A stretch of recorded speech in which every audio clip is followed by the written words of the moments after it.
మనకు దేవుని యొక్క పరిశుద్ధ గ్రంథంలో చాలా చాలా మర్మయుక్తమైన మాటలు, ఎంతమంది చదివినా ఎంతమంది బోధించినా గమ్యానికి చేరుకోలేనంత మర్మముతో కూడిన మాటలు పరిశుద్ధ గ్రంథంలో వ్రాయబడి ఉన్నాయి.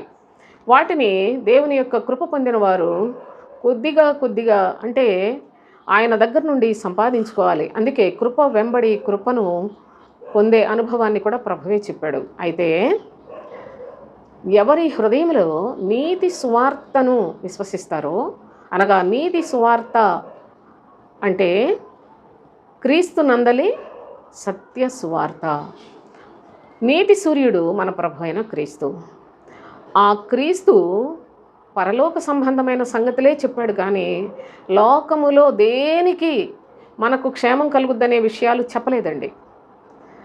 క్రీస్తు సువార్త పరలోక రాజ్య సువార్త కనుక ఆ సువార్తను ఎవరైతే మీ హృదయములలో విశ్వసించి పరలోకము కొరకే ప్రయాణం చేస్తారో అట్టి వారికి ప్రభువు ఇచ్చిన గొప్ప వాగ్దానం ఏంటంటే, నీ సూర్యుడు ఇకను అస్తమించడు అని చెప్పాడు.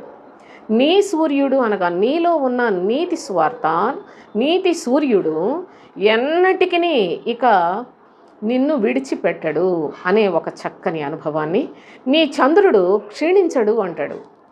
నీ చంద్రుడు అనగా ఆ పరలోక సంబంధమైన వాక్యాన్ని విశ్వసించిన ప్రజల సమూహము అను సంఘము ఎప్పటికీ కూడా అది క్షీణించిపోదు. అంతకంతకు నీతి సూర్యుని యొక్క శక్తిని, సామర్థ్యాన్ని సంపాదించుకొని ఆ సంఘము, ఆ పరిశుద్ధుల పరివారము దినదినము వృద్ధి పొందుతుంది, క్షీణించిపోదు అని చెప్పి యెహోవాయే నీకు నిత్యమైన వెలుగుగా ఉంటాడు. ఇక నీకు దుఃఖం అంటూ నీ హృదయంలోనికి రాదు అని ప్రమాణపూర్వకముగా ప్రభువు క్రీస్తునందున్న వారికి ఆయన సెలవిచ్చుచున్న ప్రవచన వాక్యం.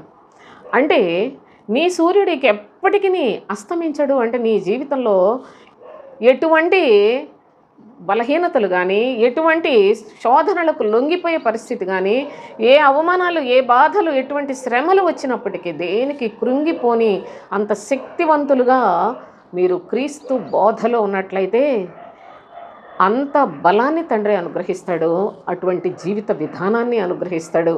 కనుక మనము క్రీస్తు వారిగా బ్రతుకుట ఎంత ప్రయోజనమో మీరే మీ హృదయంలో యోచించి విశ్వసించి ప్రభు యొక్క వాగ్దానాన్ని సంపాదించుకోనండి.